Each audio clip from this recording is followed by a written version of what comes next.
시청자 여러분 안녕하십니까? 7월 3일 굿모닝 YTN 1부 시작합니다. 먼저 주요 뉴스 보고 오겠습니다. 전국에 폭염특보가 내려진 가운데 오늘 서울의 낮 기온이 35도까지 오르고 습도까지 높아 찜통더위가 절정에 이르겠습니다. 전남 여수 등 8곳과 제주도에는 새벽부터 호우주의보가 내려졌습니다. 골프채 판매 대행업체에서 100만 원이 넘는 골프채 세트를 받은 전직 장관과 교수, 스포츠 기자 등 12명이 청탁금지법 위반 혐의로 검찰에 넘겨졌습니다. 이희범 전 산업자원부 장관과 환경부 장관을 지냈던 배우 손숙 씨도 포함된 것으로 확인됐습니다. 경남 거제에서 출생한 지 5일 된 아이를 살해한 부모가 구속됐습니다. 사실혼 관계인 이들은 처음에는 범행을 부인하다가 추가 조사에서 범행과 아이를 유기한 장소를 자백했습니다. AI 기술을 활용해 가상인간으로 만든 성적인 영상이 인터넷에서 무분별하게 확산하고 있습니다. 가상인간을 이용해도 아동 청소년의 성보호에 관한 법률로 처벌받을 수 있지만 나이를 특정하기 어려워 규제 사각지대에 놓여 있습니다. 알잘게 10대 소년이 경찰 총격에 숨진 사건 이후 프랑스 전역에서 격렬한 시위가 닷새째 이어졌습니다. 전날 1,300명이 체포된 데 이어서 주말에 700여 명이 체포됐습니다. 미국 동부 메릴랜드주 볼티모어에서 수백 명이 모여 축제를 즐기던 중에 괴한이 총기를 난사해 2명이 숨지고 28명이 다쳤습니다. 총격 용의자는 현장에서 달아났으며 아직 신원이 특정되지 않았습니다. 전국에 폭염특보가 내려진 가운데 내륙 곳곳에는 33도를 웃도는 찜통더위가 기승을 부렸습니다. 네, 밤사이에는 장마전선이 북상하면서 제주도와 남해안에 장맛비가 내릴 전망인데 이번에도 국지성 호우 가능성이 커 피해가 우려됩니다. 김민경 기자의 보도입니다. 뜨거운 햇살과 습한 날씨에 도심은 마치 가마솥처럼 달궈졌습니다. 장마가 소강 상태에 든 사이 찜통더위가 더 심해진 겁니다. 더위가 반가운 듯 아이들은 수영장으로 거침없이 뛰어듭니다. 물놀이 산매경에 빠져 하루를 보내다 보면 무더위는 어느새 사라집니다. 장마철이라서 그런지 습해서 가족들과 함께 좀 야외로 나와봤는데 덥긴 한데 좀 재밌게 놀 수 있어서 너무 좋은 것 같습니다. 전국에서 가장 더웠던 곳은 경북 포항 북구 기계면으로 기온이 34.7도까지 치솟았습니다. 대구와 경주도 33도를 웃돌았고 강릉 31.5도, 서울도 30.6도를 기록했습니다. 주말에 부여와 의성에 내려졌던 올여름 첫 폭염경보는 대구 등 그 밖의 내륙으로 확대 발령됐고 폭염주의보도 그 밖의 전국으로 확대했습니다. 강한 햇볕과 높은 습도로 인해서 온열 질환 발생 가능성이 높습니다. 철저한 대비가 필요하겠습니다. 내륙 찜통더위는 오늘 서울 낮 기온이 35도까지 치솟으며 절정에 달하겠습니다. 반면 제주도와 남해안은 북상하는 장마전선의 영향으로 밤사이 또 한 차례 장맛비가 내릴 전망입니다. 특히 제주도에 최고 100mm, 전남 지방에 최고 80mm의 많은 비가 예고된 가운데 곳에 따라 시간당 20에서 60mm의 국지성 호우가 예상돼 피해가 우려됩니다. 기상청은 장마전선이 화요일 밤부터는 중부 내륙으로 북상해 전국에 호우를 뿌릴 걸로 보인다며 폭염과 함께 비 피해가 없도록 대비해달라고 당부했습니다. YTN 김민경입니다. 기상청이 오늘 새벽 2시 50분을 기해 제주도 동부에 호우경보를 발효했습니다. 호우경보는 3시간 강우량이 90mm 또는 12시간 강우량이 180mm를 넘을 것으로 예상될 때 발효되는 만큼 호우경보가 발효되면 외출이나 차량 운전을 자제해야 합니다. 기상청은 같은 시각 흑산도를 제외한 전라남도 신안군에는 호우주의보를 발효했습니다. 앞서 전남 고흥군과 장흥군, 강진군 등 전남 8곳과 제주도 등 다른 지역에도 호우주의보가 내려진 상태입니다. 더불어민주당 전당대회 돈봉투 의혹의 핵심 피의자로 지목이 된 송영길 전 대표의 전직 보좌관 박모 씨가 구속의 갈림길에 섭니다. 박 씨의 구속 여부는 송 전 대표로 이어지는 검찰 수사에 중대 분수령이 될 것으로 보입니다. 최민기 기자입니다. 송영길 전 대표의 전직 보좌관 박모 씨의 구속 전 피의자 신문이 오늘 오전 열립니다. 민주당 전당대회 돈봉투 의혹과 관련해 구속영장이 청구된 건 이미 구속 기소된 강래구 전 한국감사협회장과 국회에서 체포동의안이 부결된 이성만, 윤관석 의원에 이어 박 씨가 네 번째입니다. 박 씨는 지난 2021년 4월 스폰서로 알려진 김모 씨에게 경선 자금 명목으로 5천만 원을 건네받은 혐의를 받습니다. 이 자금에 더해 6천만 원이 윤관석 의원에게 전달됐고 이후 300만 원씩 20개 봉투로 나뉘어 민주당 의원들에게 뿌려진 것으로 검찰은 보고 있습니다. 박 씨는 또 송 전 대표의 후원 조직인 평화와 먹고 사는 문제 연구소에 경선 컨설팅 비용 9천여만 원을 대납하게 하고 지난해 11월엔 컴퓨터 하드디스크도 교체하도록 지시한 혐의도 받고 있습니다. 검찰은 특히 당시 송 전 대표 캠프 측이 이정근 전 사무부총장의 휴대전화가 검찰에 압수했다는 사실을 인지하고 조직적으로 증거인멸에 나선 것으로 의심하고 있습니다. 이에 따라 검찰은 신문 과정에서 박 씨가 캠프에서 관련 실무를 총괄하고 증거인멸에 주도적으로 관여했다는 점을 들어 구속 필요성을 강조할 것으로 보입니다. 왜 사람을 구속시키려고 그래요? 도망가지도 않고 수사에 다 협조했고 핸드폰 다 제출한 사람을 재판도 받기 전에 사람을 구속시켜서 유죄로 만들려고 그러거든요. 그럼 비겁한 행위. 검찰은 박 씨의 신병을 확보하면 의혹의 최종 수혜자이자 윗선으로 거론되는 송 전 대표를 향한 수사에도 속도가 붙을 것으로 기대하고 있습니다. YTN 최민기입니다. 지난 2월 YTN은 공직자와 언론인 등 10여 명이 고가의 골프채를 받아서 청탁금지법 위반 혐의로 경찰 수사를 받고 있다는 보도 전해드렸는데요. 이 가운데 전직 장관을 포함한 12명이 최근 무더기로 검찰에 넘겨졌습니다. 청탁금지법이 시행된 지도 7년이 다 돼가는데 지난해 제재받은 공직자는 400명을 넘겨 역대 최다를 기록했습니다. 황보혜경 기자의 단독 보도입니다.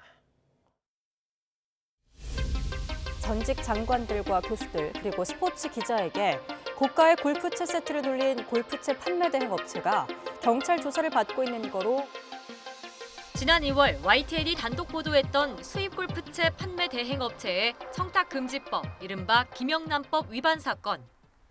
경찰은 업체 압수수색을 거쳐 골프용품을 돌린 업체 관계자와 선물을 받은 공직자 등 10여 명을 입건했습니다.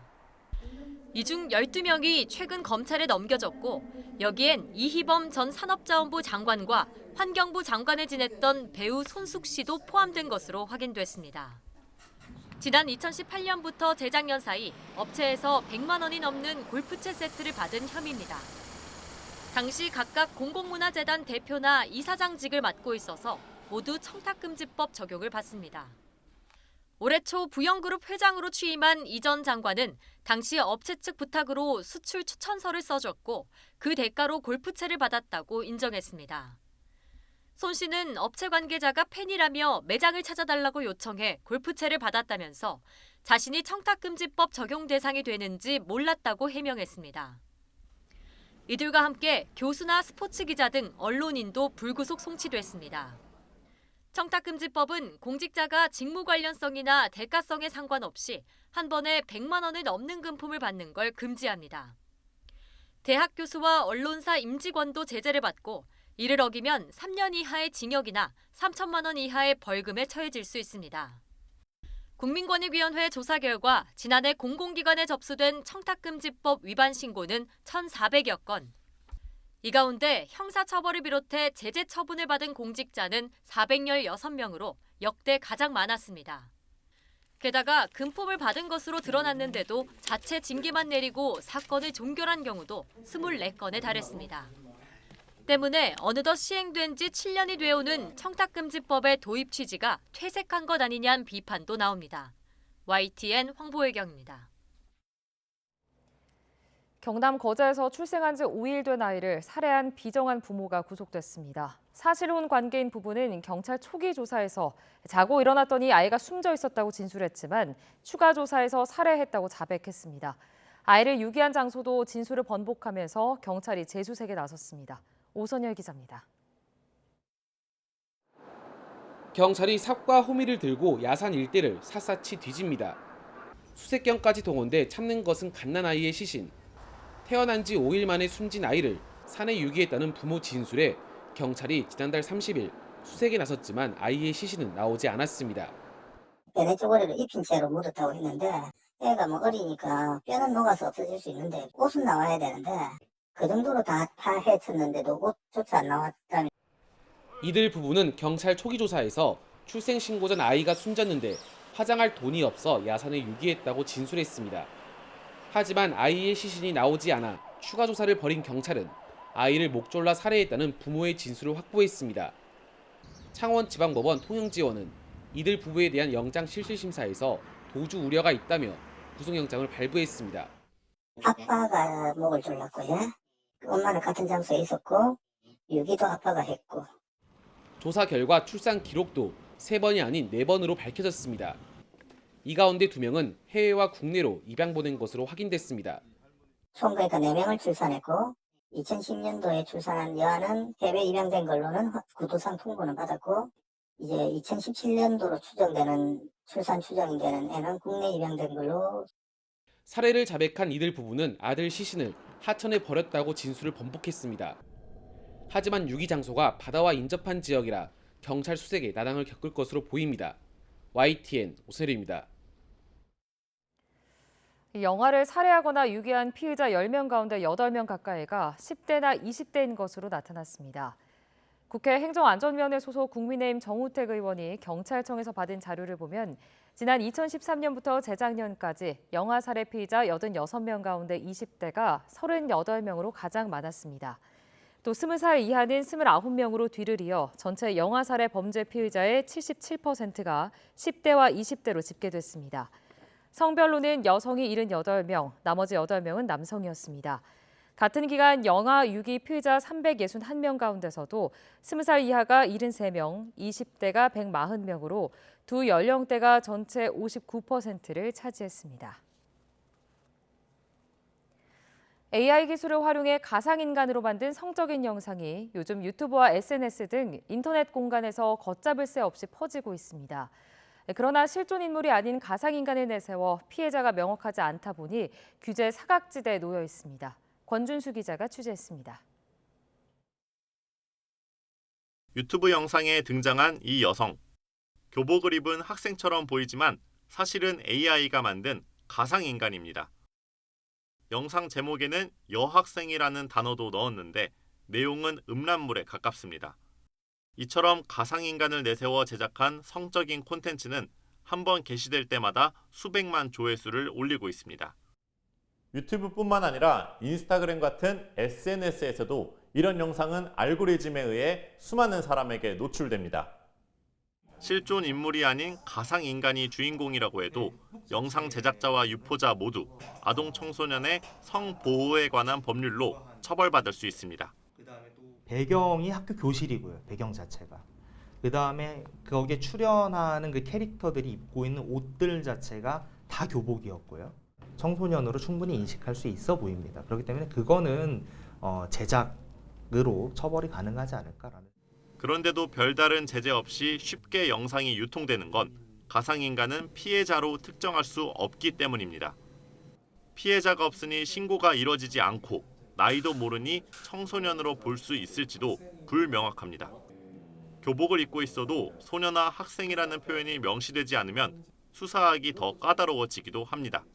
기준이 모호한 면이 있어서 수사에 어려운 점이 사실 있습니다. 초반에는 그 정도로 어떤 기술이 발달하지 않고 했기 때문에 이게 보편화될 때까지는 조금 더 기간이 필요하지 않겠느라고 생각했지만 현재 어떤 기술 발전 속도가 매우 빠르기 때문에 결국 자극적인 영상으로 상업적 이익을 얻으려는 제작자들이 규제를 피하기 위해 가상인간으로 눈을 돌린 것으로 풀이됩니다. 그러나 이런 영상이 널리 퍼질수록 현실에서도 어린이와 청소년을 성적 대상으로 바라보는 경우가 늘어날 거란 우려가 나옵니다. 팔로워들을 더 넓히기 위해 한다거나 어떤 목적이 있는 거 아니에요? 파급효과는 더 늘을 것이기 때문에 빨리 차단돼야 된다고 생각합니다. 가상인물이 아니고 실제 였다 그러면은 그건 조금 더 조심하겠죠. 만드는 사람도. 또 해외에 본사를 둔 사이트에 영상이 올라가면 제작자와 유포자를 찾아내는 건 더 어려워집니다. 가상인간을 활용한 기술이 나날이 정교해지는 가운데 유해 콘텐츠에 대한 구체적인 가이드라인 마련 등 제도 보완이 시급해 보입니다. YTN 권준수입니다. 알제리계 소년이 경찰의 총격으로 숨지면서 프랑스 전역에서 방화와 약탈까지 벌어지는 폭력 시위가 이어졌습니다. 2018년 노란조끼 시위와 올해 연금개혁 반대를 겪었던 마크롱 대통령은 또다시 위기에 놓였습니다. 김태형 기자입니다. 수도 파리의 도심을 비롯해 프랑스 곳곳에 많은 경찰이 배치됐지만 성난 군중을 막기에는 역부족이었습니다. 차량 방화와 상점 약탈까지 이어지며 폭력 시위가 고조됐습니다. 마크롱 대통령이 긴급 회의를 주재하며 대책을 강구했지만 시위는 더욱 거세졌고 당초 2일부터 예정됐던 독일 국빈 방문까지 취소됐습니다. Snapchat, TikTok et plusieurs autres. À la fois l'organisation de rassemblements violents se faire, mais une forme de mimétisme de la violence. Ce qui, chez les plus jeunes, conduit à une forme de sortie du réel. Et on a le sentiment parfois que certains d'entre eux vivent dans la rue les jeux vidéo qui les ont intoxiqués. 이민자 증가에 따라 인종 문제가 더 악화한 상황에서 소셜미디어의 가짜 사진과 동영상이 이번 사태를 부채질하고 있다는 지적이 나옵니다. qui sont pour ces jeunes un vecteur de communication pour donner le lieu, le moment et la cible de l'agression. Que personne ne pense que derrière ces réseaux sociaux, il y a l'impunité. 강경 우파와 극좌파 사이에서 소수 중도파 정부를 이끄는 마크롱 대통령은 다시 위기에 놓였습니다. 마크롱은 2018년 노란조끼 시위에 이어 올해 초부터 몇 달 동안 연금개혁 반대 시위로 곤경에 빠졌습니다. 앞선 시위는 마크롱 대통령의 정책과 직접 관련된 것이지만 이번 사태는 교통 단속돼 총기를 쓰는 데서 촉발됐습니다. 영국 선데이 타임스는 마크롱이 2005년 시라크 대통령 때 발생한 폭동 이후 가장 심각한 사태의 재발을 우려하고 있다고 보도했습니다. 당시 아프리카 출신의 두 10대 소년이 경찰을 피해 변전소 담을 넘다가 감전사한 사건을 계기로 대규모 이민자 폭동이 발생했습니다. YTN 김태현입니다. 이처럼 프랑스 전역에서 격렬한 시위가 닷새째 이어지는 가운데 이틀간 2천여 명이 체포됐습니다. 이번 시위로 지금까지 체포된 인원은 모두 3천 명이 넘는다고 AP통신이 전했습니다. 제랄드 다르마냉 내무부 장관은 트위터에 치안당국의 단호한 대응 덕분에 더 평온한 밤이었다고 밝혔습니다. 프랑스 정부는 전국에서 경찰 45명이 다쳤으며 차량 570여 대, 건물 74채가 불에 탔다고 밝혔습니다. 미국 동부 메릴랜드주 볼티모어에서 총기 난사로 2명이 숨지고 28명이 다쳤습니다. AP통신과 폭스 45 보도에 따르면 2일 오전 0시 30분쯤 볼티모어 남부 브루클린의 주택가에 마련된 축제장에서 괴한이 총기를 난사했습니다. 당시 현장에는 지역 연례 행사인 브루클린 데이를 맞아 수백 명이 모여 있었습니다. 볼티모어 경찰은 브리핑에서 이번 총격으로 2명이 숨지고 28명이 다쳤으며 피해자들은 모두 성인이라고 밝혔습니다. 18세 여성이 현장에서 숨진 채 발견됐고 20세 남성은 병원으로 옮겨진 직후 숨졌습니다. 부상자 중에 3명은 위중한 상태라고 경찰은 전했습니다. 총격 용의자는 현장에서 달아났으며 아직까지 신원이 특정되지 않았습니다. 이태원 참사 특별법 신속 처리안 건 지정을 주도한 더불어민주당을 향해 마약에 도취됐다는 국민의힘 김기현 대표 발언을 놓고 여야 간 설전이 격해지고 있습니다. 민주당은 망언으로 규정하고 사과하지 않으면 상응하는 조치를 하겠다고 격앙된 반응을 보였는데 국민의힘은 민주당이야말로 막말 정당으로 전락한 현실을 직시하라고 날을 세웠습니다. 조성호 기자의 보도입니다. 앞서 국민의힘 김기현 대표는 이태원 참사 특별법안의 신속 처리안 건 지정과 관련해 민주당을 향해 작정한 듯한 강경 발언을 YTN 취재진에 쏟아냈습니다. 이미 민주당이 불치의 질병에 걸린 것 같습니다. 마약에 도취되어 가지고요. 참사마저도 정쟁의 도구로 악용하는 아주 나쁜 짓을 하고 있습니다. 민주당은 이틀째 김 대표를 맹비난했는데 정치인 품격을 떨어뜨리고 국회 신뢰를 땅바닥에 내팽개쳤다. 수위도 더 세졌습니다. 생각나는 대로 아무 말이나 내뱉으면 그 말이 결국 자신에게 돌아온다는 상식도 갖추지 못한 여당 대표라니 국민 보기 부끄럽습니다. 민주당 지도부까지 가세했습니다. 참사 유가족들의 절규에 비수를 꽂고 국민의 진상규명 요구에 돌을 던지는 파렴치한 망언으로 여당 대표가 존재감을 과시하려 하냐며 유족과 야당에 사과하라고 촉구했습니다. 진짜 좀 정신 좀 차리시기 바라요. 어떻게 공당의 대표가 그런 발언을 할 수 있을까? 사과하지 않고 뭉갠다면 그에 적절한 당 차원의 조치를 취하겠습니다.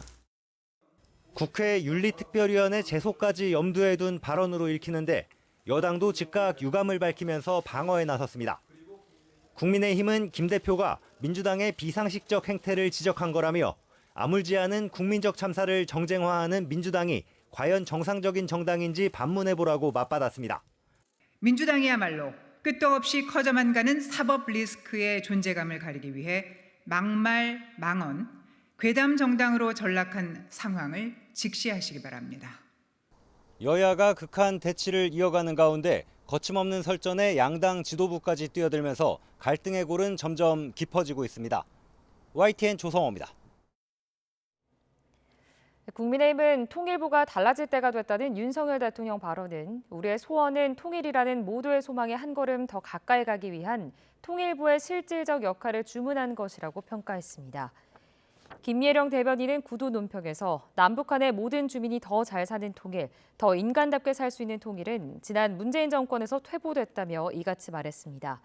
이어 지나친 북한 바라기 정책으로 시급하게 준비돼야 하고 깊이 있게 논의돼야 할 통일 정책이 뒷걸음질 치게 됐고 특히 이산 가족들의 아픔을 배가시켰다며 통일부는 진정한 통일의 길을 설득력 있게 제시할 것이라고 덧붙였습니다. 더불어민주당은 윤 대통령 발언에 대해 통일부를 흡수통일이나 영토 수복을 관장하는 부처로 만들려는 것 아니냐며 우려의 뜻을 나타냈습니다. 김한규 원내대변인은 서면 브리핑에서 윤 대통령의 발언은 지금까지 대한민국 정부가 기울인 남북 화해와 협력을 위한 노력을 부정하고 많은 사회적 비용을 들여 어렵게 맺은 제도적 합의마저 되돌리려는 것으로 풀이된다며 이같이 밝혔습니다. 이어 통일부를 제2의 국정원이나 대북 선전부서로 만들려는 것 아니냐며 외교 안보에 이어 한반도 평화와 남북 화해 같은 국민 삶에 직접적인 영향을 미치는 분야들을 정쟁의 소재로만 삼으려는 대통령 태도가 더 우려스럽다고 강조했습니다. 정부가 수능에서 이른바 킬러 문항을 없애는 등 사교육 경감 대책을 마련한 가운데 이 대책이 강남과 목동 등 학군지 집값에 어떤 영향을 미칠지 관심이 쏠리고 있습니다. 전문가들은 이 지역 집값에 큰 영향을 미치진 않겠지만 학군지 수요 감소에 따라 전셋값은 다소 조정받을 수 있다고 전망합니다. 이동우 기자가 취재했습니다. 정부는 앞으로 수능에서 초고난도 문항, 이른바 킬러 문항을 철저히 걸러내겠다며 출제 단계부터 이중 점검하겠다고 밝혔습니다. 현장 교사들을 중심으로 공정수능평가자문위원회를 구성 운영하고 수능 출제 단계에서는 독립성이 보장되는 공정수능 출제 점검위원회를 신설하여 문항을 집중 점검하겠습니다. 이 같은 정부 대책이 강남과 목동 등 이른바 학군지 집값에는 어떤 영향을 미칠까?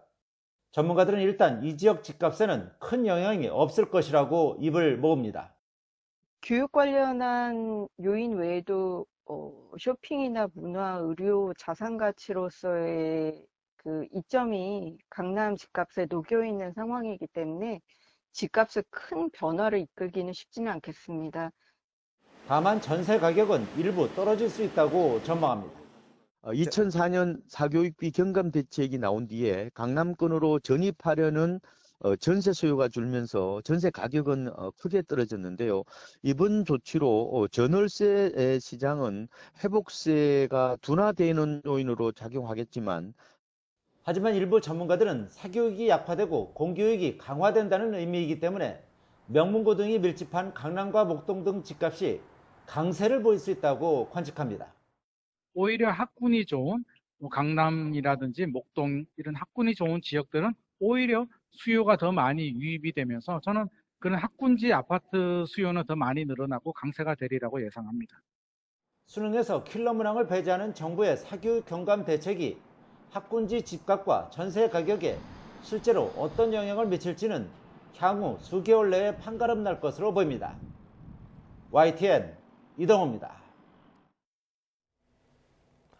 본격적인 여름 휴가철을 앞두고 해외 여행객들이 늘어나면서 해외 여행자 보험 가입 건수도 급증했습니다. 보험사 역시 여행객들의 수요에 맞추기 위해 이색 상품을 내놓고 있습니다. 엄윤주 기자가 전해드립니다. 해외로 떠날 여행객들에게 현지에서 무엇이 가장 걱정되는지 물어봤습니다. 치안이 조금 걱정돼요. 그래서 둘이 계속 같이 붙어 다닐 예정이에요. 가서 병원비 같은 게 조금 부담이 될 수 있을 것 같아서 그런 부분이 조금 걱정이 되는 것 같아요. 이 때문에 혹시 모를 상황을 대비해 여행자 보험에 가입한 사람도 많습니다. 내가 다쳤을 때 어떻게 대처해야 되는지도 잘 모르고 또 외국에는 보험 제도가 잘 활성화되어 있지 않다 해서 실제로 올해 1월부터 5월 해외 여행자 보험에 가입한 계약 건수는 60만 건을 훌쩍 넘겼습니다. 지난해 같은 기간과 비교했을 때 7배에 육박한 수준입니다. 이렇게 수요가 늘어나자 보험사들도 너도나도 다양한 상품을 내놓기 시작했습니다. 비행기 지연을 보상해주거나 해외 의료비 보장 금액을 확대하는 게 대표적입니다. 눈길을 끄는 이색 상품도 등장했습니다. 한 보험사에서는 해외에서 폭력 사건에 휘말려 재판을 진행해야 할 경우 변호사 선임 비용을 보장하는 상품을 출시했습니다. 코로나19 이후에 아시아인을 대상으로 한 해외 폭력 피해 사례가 증가하고 있었고 이런 폭력 피해가 발생했을 때 사법 처리에 굉장히 많은 어려움이 있었을 것입니다. 적극적으로 대응할 수 있도록 이 특약을 신설하게 되었습니다. 아예 사고 없이 안전하게 여행을 다녀온다면 보험료 일부를 환급해주는 보험도 있습니다. 고객 입장에서는 사고가 나지 않는 경우가 사실 대부분이다 보니 상대적으로 손해를 본다고 생각할 수도 있을 것 같아요. 일정 부분 사업비 할인으로 보험료 환급을 기획했고요.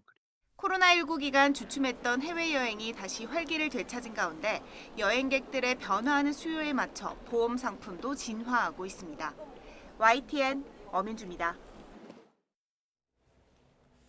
장애아를 둔 부모들의 가장 큰 고민 중에 하나는 어떻게 자녀들에게 정규 학교 교육을 시킬 수 있을까일 것입니다. 이미 70년대부터 장애 아동들이 공교육을 받을 수 있도록 법으로 보장한 미국에서도 요즘 이런 고민을 하는 부모들이 늘고 있다고 합니다. 어떤 사정인지 류재훈 기자가 전해드립니다. 12살의 클로이는 어머니의 가게에서 컴퓨터로 학교 숙제를 하면서 혼자 공부를 하고 있습니다. 자폐아인 클로이는 지난해 학교에서 친구들과 싸우는 등 말썽을 일으킨 뒤 일주일에 하루, 그것도 2시간만 학교 수업이 허용됐습니다. And it's not asking much to send your kid to school for at least one whole day, just so she can see her friends. 8살의 스칼렛은 전자도구 등을 이용해 학년 수준에 맞게 읽고 소통할 수 있지만 발작증을 앓고 있어 식사하고 약을 먹는 데 도움이 필요합니다. 학교에 스칼렛을 위한 상주 간호사가 필요한데 사정은 그렇지 못합니다. It's 2023 and there's kids going without an education because they're disabled, and that's the only reason why. 학교들은 장애 아동들이 학습 분위기를 해치고 교사들을 다치게 한다거나 예산 부족 문제를 들어 필요한 전문 인력을 충원하는 대신 교실 수업 일수를 줄이고 있습니다. 장애 학생 부모들과 단체들은 장애를 이유로 동등한 교육을 못 받게 하는 것은 차별이며 학생 인권의 침해라고 반발하고 있습니다. We try not to shorten days for students with special needs because they need more school, not less school. Right? They're not going to get taught the necessary skills they need if they're not there in the building. 미국은 1975년 법을 만들어 장애 학생들이 차별 없이 공교육을 받을 수 있게 했습니다. 하지만 이제는 클로이나 스칼렛 경우처럼 미국 전역에서 교실에서 밀려나는 장애 학생들이 늘면서 주에 따라서는 이를 막기 위한 입법까지 추진되는 등 갈등이 커지고 있습니다. YTN 류재용입니다.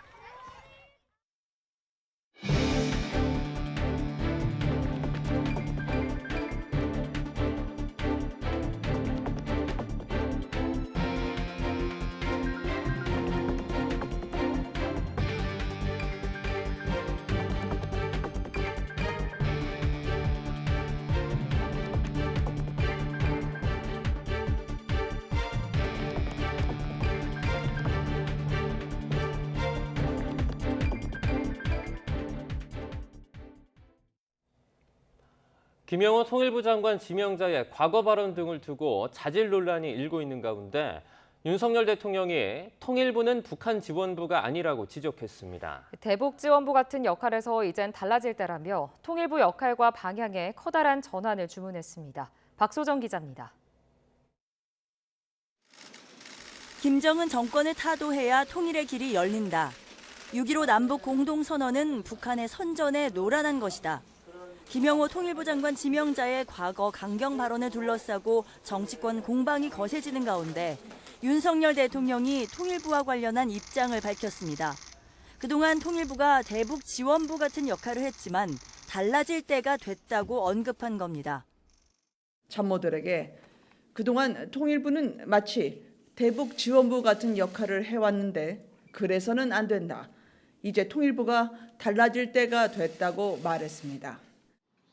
자유민주적 질서에 입각한 통일이라는 헌법 정신에 따라 통일부는 본연의 역할을 수행해야 한다고도 당부했습니다. 장관 지명자를 둘러싼 논란을 일축하는 동시에 통일부의 새로운 방향과 역할을 명확히 한 것으로 풀이됩니다. 대통령실 관계자는 YTN에 현재의 통일부는 남북 교류 협력에 초점을 맞추다 보니 경색 국면에서는 할 수 있는 게 없어 유명무실하다고 지적했습니다. 또 앞으로 통일부는 북한 정보 분석과 대응, 통일 구상의 마련과 실행, 북한 인권 문제 관련 업무 등을 해나갈 수 있을 것이라고 설명했습니다. 국민의힘은 우리의 소원은 통일이라는 소망에 한 걸음 더 가까이 가기 위한 통일부의 실질적 역할을 주문한 것이라는 해석을 덧붙였고, 더불어민주당은 박정희 정부의 7.4 남북 공동성명부터 문재인 정부의 9.19 평양 공동선언까지 발전해온 남북 교류 협력의 역사를 들며 지금까지 대한민국 정부가 기울인 노력을 부정하려는 것이냐고 반문했습니다. 어렵게 맺은 제도적 합의마저 되돌리는 것으로 풀이돼 매우 우려스럽습니다. 행여 통일부를 제2의 국정원이나 대북 선전부서로 만들려는 것입니까? 윤 대통령이 직접 부처의 업무 방향과 기조를 제시한 만큼 앞으로 통일부 업무 전체에는 커다란 변화가 불가피할 것으로 보입니다. YTN 박소정입니다. 정부가 친북 논란이 있는 독립유공자의 공적을 다시 검증해 서운을 박탈하는 방안을 추진합니다. 또 친일 행적 등 공과가 함께 있는 조봉암 선생이나 김가진 선생도 재조명해 서운을 검토할 방침입니다. 신현준 기자의 보도입니다. 친북 활동으로 독립유공자 심사에서 6번 탈락했던 손혜원 전 국회의원에 붙인 손용우 선생. 지난 2018년 심사 기준이 변경되면서 건국 훈장 애족장을 받았습니다. 건국 훈장 애족장 고 손용우. 이하 내용은 같습니다. 국가보훈부는 이처럼 친북 논란이 있었음에도 독립유공자로 포상돼 공정성 시비가 불거진 유공자 검증에 나서기로 했습니다. 정권이 바뀔 때마다 달라지는 기준을 명확히 하겠다는 건데 공적 재검토 대상에는 손용우 선생도 포함되는 것으로 전해졌습니다.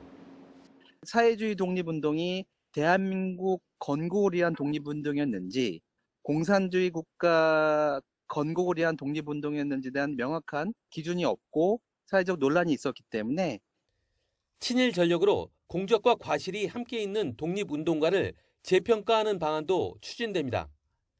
대한민국 초대 농림부 장관이자 좌익 독립운동가였던 죽산 조봉암 선생, 임시정부 고문을 지낸 독립운동가 김가진 선생 등의 서운이 검토될 것으로 전해졌습니다.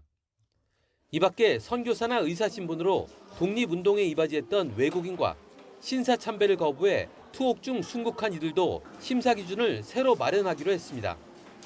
보훈부는 공적심사 특별분과위원회를 신설해 쟁점 안건은 3심제로 확대하고 심사위원회, 정치와 사회, 법률 등 다양한 분야의 전문가가 참여하도록 할 방침입니다.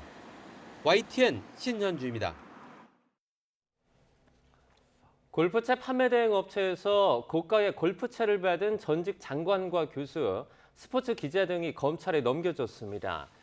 서울경찰청 반부패 공공범죄수사대는 청탁금지법 위반 혐의로 업체 관계자 4명과 공직자 등 8명을 불구속 송치했습니다.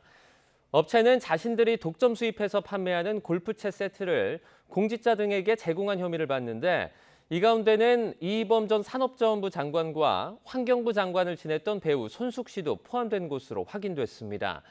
이들은 각각 공공문화재단 대표나 이사장직을 맡았던 지난 2018년부터 재작년 사이 업체에서 100만 원이 넘는 골프채 세트를 받은 혐의를 받고 있습니다. 경기 수원에서 신생아를 홀로 방치해 수일 만에 숨지게 한 혐의를 받는 20대 친모가 구속됐습니다. 그러나 이 여성은 애초 진술을 번복해 아기를 낳은 뒤 버렸을 뿐 아기의 생사는 모른다는 입장이라 경찰 수사는 난항을 겪고 있습니다. 윤웅성 기자가 전해드립니다. 지난 2019년 아기를 낳은 뒤 방치해 숨지게 한 혐의로 붙잡힌 20대 여성 A씨. 체포된 게 억울하지 않다며 법원에 구속 전 피의자 신문을 앞두고 심사 포기서를 제출했습니다. 체포된 거에 대해서는 억울한 점이 없다. 그리고 이제 조사를 받게 되면 모든 걸 다 인정할 거다. 그래서 구속 심사는 포기한다는 의사를 밝혔거든요. 이에 따라 법원은 진술 없이 서면 심리를 토대로 구속영장 실질 심사를 진행한 끝에 구속영장을 발부했습니다. A씨를 상대로 한 수사는 이제 시작이라고 해도 과언이 아닙니다. 애초 A씨는 대전 유성구 빌라에 신생아를 사흘 동안 혼자 놔둬서 아기가 숨지자 근처 야산에 묻었다고 경찰에 진술했습니다.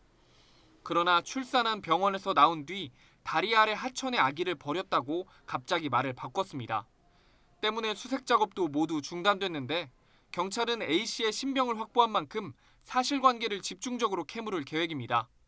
수사 과정에서 새로운 진술이나 증거가 나올 경우 죄명이 바뀔 가능성도 열어뒀습니다. 이런 가운데 경찰은 지난 2015년 안양에 있는 병원에서 출산한 남아가 얼마 안 돼 숨지자 유기한 혐의로 입건된 50대 친모 B씨도 계속 수사하고 있습니다. 7년인 사체 유기죄의 공소시효가 지났을 수 있다며 검찰이 긴급체포를 불허한 가운데 경찰은 공소시효가 남아있는 아동학대 치사 혐의가 성립하는지 들여다볼 방침입니다.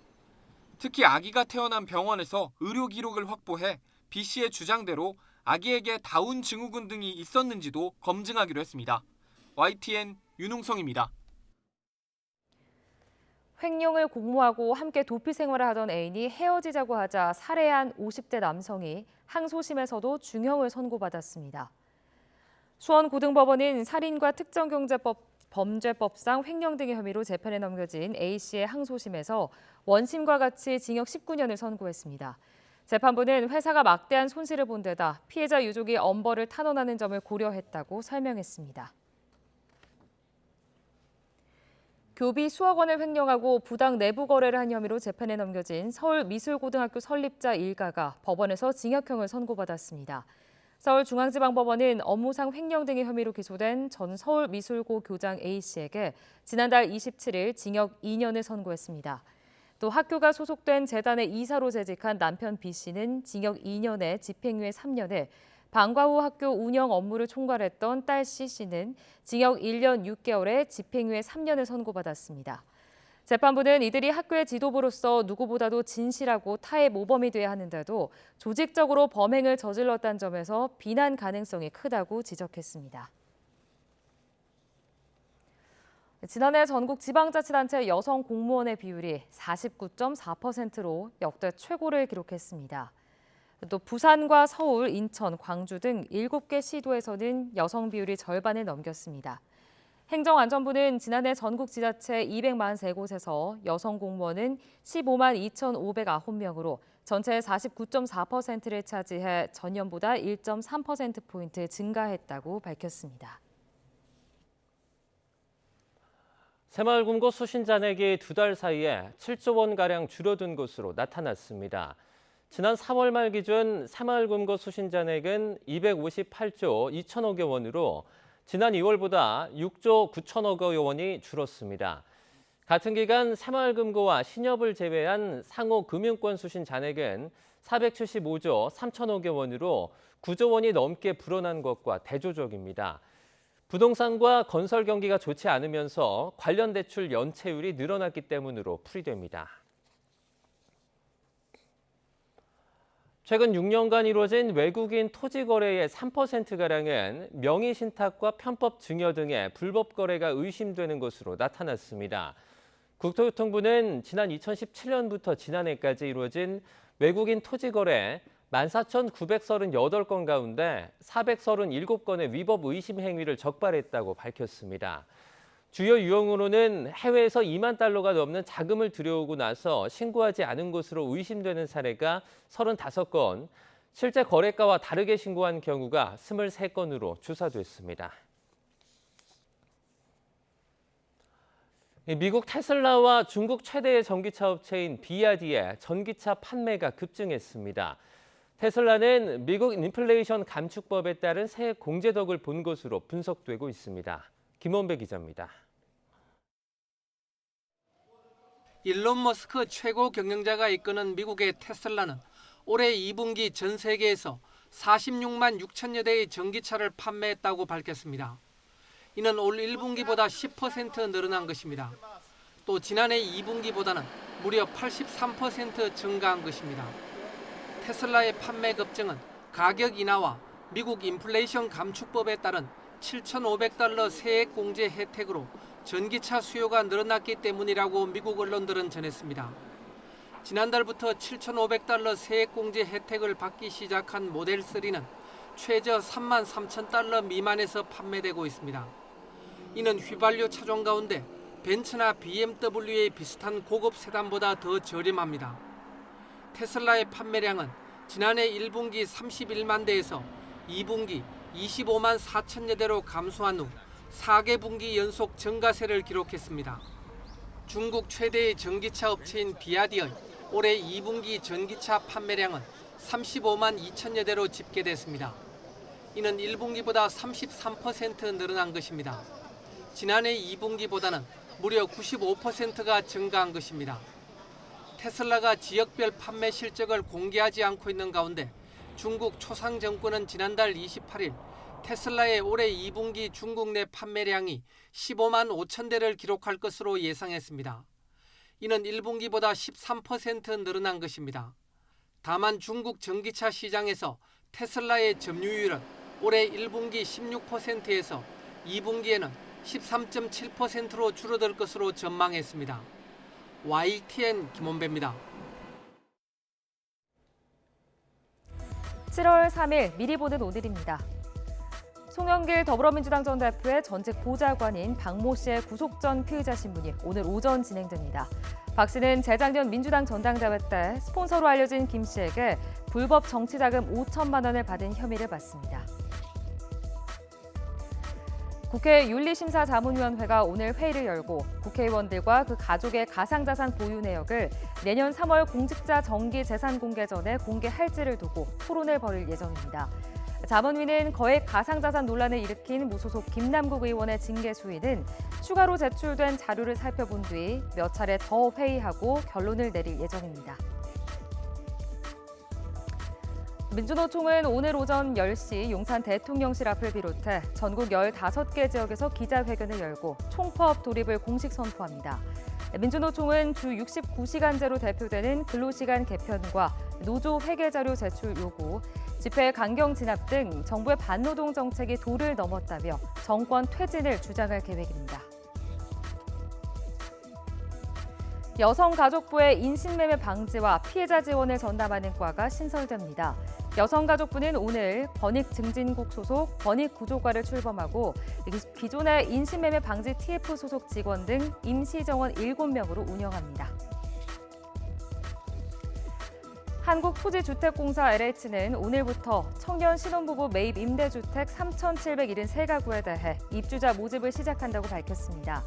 이번 2차 정기 모집에선 청년주택 1,555가구, 신혼부부주택 2,218가구가 공급됩니다. 지역별로는 서울을 비롯한 수도권이 1,847가구, 그 외의 지역이 1,926가구입니다.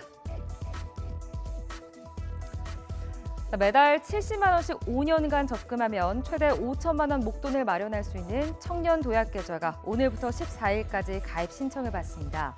11개 청년도약계좌 취급 앱으로 오전 9시부터 오후 6시 30분까지 비대면으로 신청하면 됩니다. 지금까지 미리 보는 오늘이었습니다.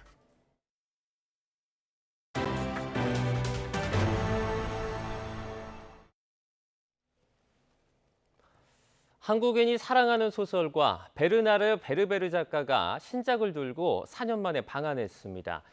이번에는 점점 사라지는 꿀벌을 소재로 기발한 상상력을 뽐냈는데 기후위기에 대응하는 우리 사회의 책임을 강조합니다. 차정윤 기자입니다. 소설 개미와 뇌 등을 펴내며 한국에서 탄탄한 독자층을 확보하고 있는 베스트셀러 작가. 베르나르 베르베르 작가가 4년 만에 한국을 찾았습니다. 새로 내놓은 30번째 작품의 주제는 꿀벌의 종말입니다. Je crois que 70% des fruits et des légumes viennent de pollinisation par les abeilles. C'est pour ça que j'ai voulu écrire ce livre, pour faire prendre conscience que les abeilles, c'est vraiment quelque chose de très important. 소설은 꿀벌이 사라지자 세계 식량난이 시작되고 3차 세계대전까지 발발한 미래를 엿본 주인공이 시공간 여행을 떠나는 여정을 그렸습니다. 전쟁을 끝낼 해답을 찾아 고군분투하는 이야기 속에서 작가는 현대 사회의 책임을 묻습니다. Mon métier consiste à prévoir la crise future. 지난 30년간 전 세계에서 올린 판매고 3,500만 부 가운데 1,000만 부 이상은 한국에서 팔렸을 정도로 베르베르 작가에게 한국 독자는 특별합니다. 내년에 선보일 차기작도 충무공 이순신 장군으로부터 영감을 받았습니다. Dans mon prochain livre qui s'appelle La Diagonale des Reines, j'ai fait un petit extrait dans l'encyclopédie sur Wei-Cixin, l'amiral Wei-Cixin, et je trouve que l'histoire de ce personnage est vraiment extraordinaire. 베르베르 작가는 오는 6일까지 서울과 부산, 강원도와 제주 등을 돌며 한국 독자들과 만날 예정입니다. YTN 차정훈입니다. 과학자들이 정자와 난자 없이 오직 줄기세포만을 이용해서 인간 배아와 거의 유사한 배아를 만드는 데 성공했습니다.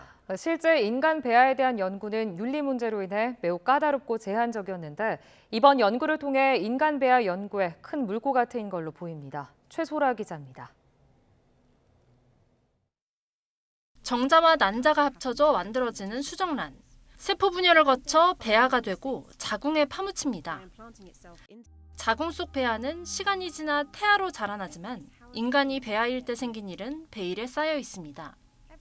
인간 배아를 연구하기 까다롭기 때문인데 이 때문에 대부분 연구가 동물 배아를 사용합니다. 윤리적인 문제도 있고 자궁에서 이제 배아가 발달되는 과정을 실시간으로 촬영하고 관찰을 해야 되는데 이러기 좀 한계가 있어서. 그런데 미국 과학자들이 인간의 배아와 매우 유사한 세포를 인공으로 만드는 데 성공했습니다. 인간 줄기세포에 태반과 영양분을 섞어주고 온도 등을 조절해 특정한 환경을 조성합니다. 그러자 물질들이 서로 신호를 주고받으며 인간 배아와 유사하게 변했습니다. 인공 인간 배아는 14일차까지 지금까지 만들어진 어떤 세포보다도 실제 인간 배아와 유사하게 자라났습니다. We see that it's beautiful in one way, but has some aspects that are not fully mimicking real human embryo at the time. So we are thinking how we would be able to improve it. 연구진은 인공 인간 배아를 실제 인간 배아와 똑같이 키우는 데 필요한 점을 연구하면 인간 탄생의 비밀을 밝힐 수 있을 것으로 봤습니다. 또 줄기세포는 무한정 증식할 수 있다며 이를 이용해 배아를 만들면 대규모 실험도 가능하다고 말했습니다. 한편 인간 배아 연구는 엄격한 규제 아래서 이루어지고 있는 데 비해 줄기세포로 만든 배아에 대한 규제가 없다는 지적도 나옵니다. So I think there's really an urgent need to look at these regulations to provide a suitable ethical legal framework for the creation and use of these stem cell derived models for research. 연구진은 아직 인공 인간 배아가 불완전해 아기로 자라날 가능성이 없다며 윤리 문제를 일축했습니다. 또 인공 인간 배아를 이용하면 약물이 태아에 주는 영향을 연구할 수 있고 임신 초기 유산의 원인을 찾아 제거하는 연구도 가능하다고 말했습니다. YTN 사이언스 최소라입니다. 올해 대한민국 최고 과학기술 인상에 고규영 카이스트 특훈 교수가 선정됐습니다. 고규영 교수는 치매 등의 퇴행성 뇌질환을 일으키는 뇌성 노폐물의 배출 경로가 뇌막 림프관임을 세계 최초로 밝혀내는 등 림프관 분야의 연구를 선도한 공로를 인정받았습니다. 고 교수는 연구 중심 의사과학자로서 카이스트 의과학대학원에서 의과학 분야 석박사생 등 인재를 양성하고 2015년부터는 기초과학연구원 혈관연구단 단장으로 선정돼 활동하고 있습니다. 외국인 관광객과 다문화 가족이 늘어남에 따라 경찰이 112 상황실에 전문 통역요원을 배치합니다. 경찰청은 외국인 범죄 피해에 신속 대응하기 위해 영어와 중국어 통역사 4명을 두기로 했습니다. 전문 통역사들은 평일 9시부터 12시간 동안 서울경찰청 112 상황실에 배치돼 전국의 외국인 신고 접수를 도울 예정입니다. 전국에 폭염특보가 내려진 가운데 오늘은 어제보다 더 덥겠습니다. 오늘 서울의 한낮 기온 35도로 무더위가 절정에 달하겠는데요. 반면 정체전선의 영향으로 남해안과 제주도에는 비가 내리겠습니다. 현재 전남 남해안과 제주도에는 호우특보가 발효 중인 가운데 시간당 20에서 40mm의 매우 강한 비가 집중되고 있는데요. 오늘 하루 이 지역에는 80mm가 넘는 호우가 쏟아지겠고 경남 남해안에도 10에서 50mm의 비가 더 내리겠습니다. 또 오후에는 대기 불안정으로 강원과 호남, 경남 서부 내륙 쪽에 요란한 소나기도 지나겠습니다. 오늘 중부지방은 대체로 맑겠고 어제보다 기온이 더 오르겠습니다. 서울의 한낮 기온이 35도, 춘천과 대전, 대구가 34도까지 치솟겠습니다. 내일은 전국에 또 한 차례 장맛비가 내리겠고요. 폭염 수준의 무더위는 누그러질 전망입니다. 지금까지 날씨 정보였습니다. 굿모닝 YTN 1부는 여기까지입니다. 잠시 후 2부가 이어집니다. 시청해주신 여러분 고맙습니다.